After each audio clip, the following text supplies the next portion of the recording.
Welcome back to New Rockstars. I'm Erik Voss, and Zack Snyder's cut of Justice League is officially happening, coming to HBO Max in 2021, which means the studios are taking requests, boy! Yeah! I'm gonna explain how this came together, but more importantly, what Snyder's 4-hour movie or 6-episode miniseries will look like. Quick recap. Of course, Zack Snyder originally directed Justice League in 2016 and 2017. He assembled about a 4-hour cut, which is typical for him. He's all about that bulk. But he trimmed it down to a 2-hour, 20-minute rough cut to screen for the studio. But that cut was unfinished. There's no cut to release, technically. Chunks of the movie were strung together with scratch audio, goofy placeholder animation. It's the behind-the-scenes stuff that audiences think they want to see, but if it were ever released, it would more likely be used to mock all the potato animation and make the cast look stupid. Unfortunately, Snyder had to step down in early 2017 due to a family tragedy. The studio replaced him with Avengers director Joss Whedon, who reshot much of the film, filling it with quippy dialogue and new sequences. Justice League released in November 2017 to mixed reviews and mediocre box office performance. And Snyder fans, unhappy with Whedon's recut, began using the hashtag #ReleaseTheSnyderCut. A petition gained over 100,000 signatures. Then we got 2 years of rampant fan speculation that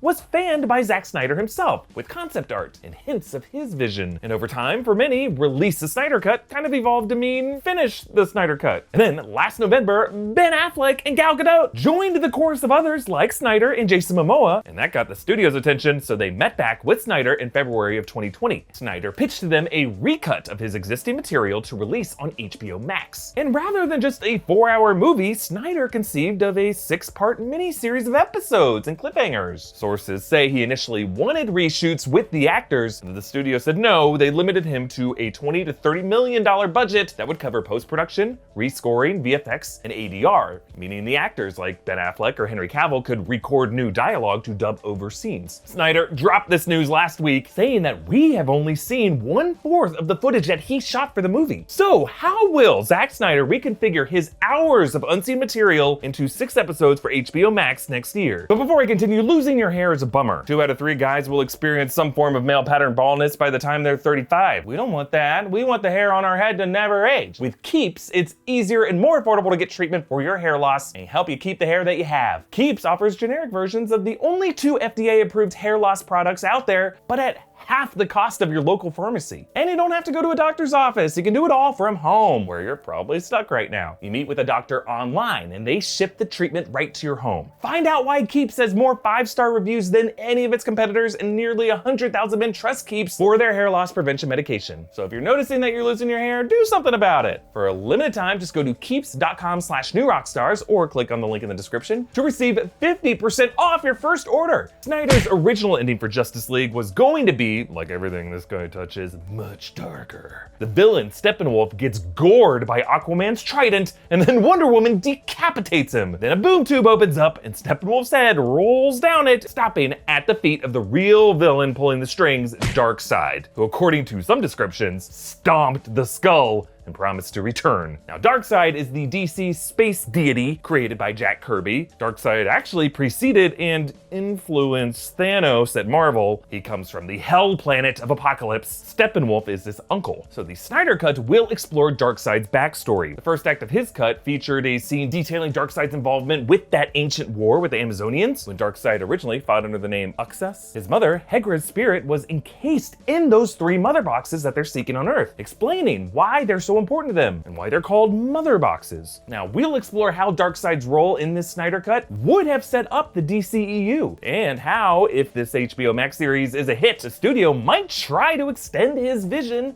into Justice League 2. That's coming in the next Rogue Theory episode. Keep an eye out for it. Now, we will also further explore the Knightmare future and Dark Superman from Batman v Superman. Snyder's Cut included a vision from Cyborg during Superman's resurrection, revisiting that post-apocalyptic future. This is going to be based on elements from Injustice: Gods Among Us, in which Darkseid carries out his anti-life equation to control all the minds in the universe. Remember, there's that moment when the Flash spoke to Bruce through that time vortex in Batman v Superman, and he said, "Lois Lane!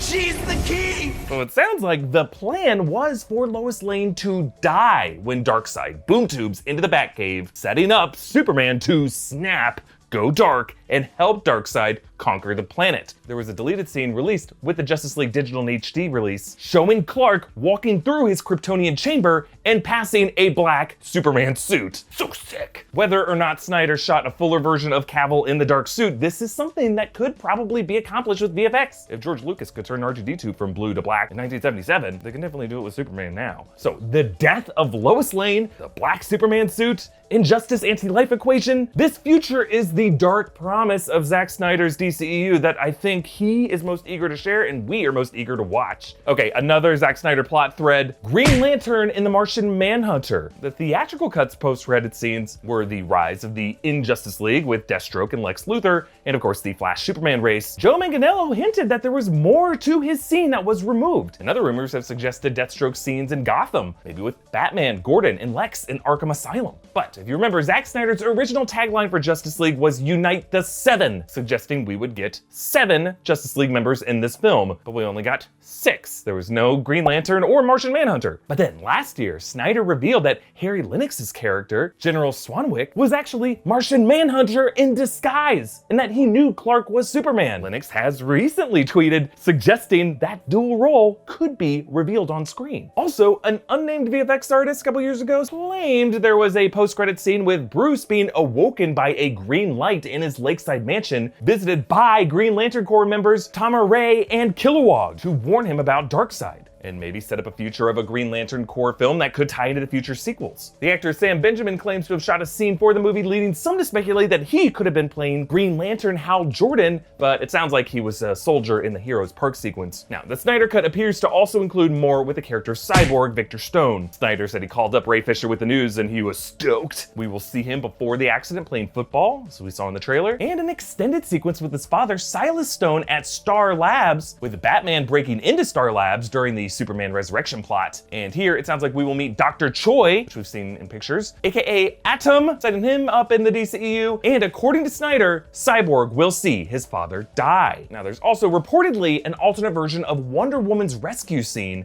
in which she fails to fling that bomb high enough to save the kids and tourists. You can imagine how that shit would have been way too dark for Whedon, who came from a cinematic universe with an insanely low 300 casualties across 3 citywide destroying events. Zack Snyder's like, 300?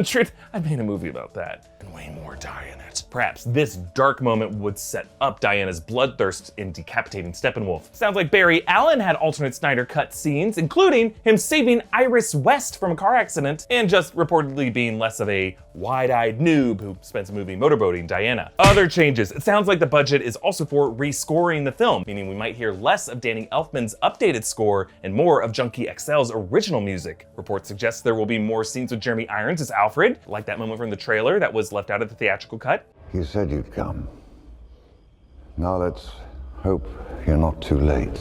As well as Aquaman with Willem Dafoe as Volko. Meanwhile, Whedon's reshoot additions like the Russian family, Batman's opening rooftop fight, and that new Henry Cavill footage with the CGI upper lip, that might all be removed in the Snyder Cut. Look, I'm a nerd who loves to see every deleted scene and alternate ending of every movie, so I am thrilled Zack Snyder will get to complete his vision. But it won't erase the work Joss Whedon did. He's another writer and filmmaker who I deeply admire. And anyone worried this sets a precedent that forever dissatisfied fans can demand any recut via hashtag, I wouldn't get too worked up. That Game of Thrones petition has 10 times the signatures as the Snyder Cut one did, and HBO told them to f*** off. Join our official Discord for weekly watch-alongs of past films. You can actually vote to make the next series a DCEU rewatch if you want it by becoming a patron of New Rockstars at patreon.com/newrockstars. Follow me on Instagram and Twitter at EA Voss, follow New Rockstars, and subscribe for breakdowns of everything you love. Thanks for watching, bye.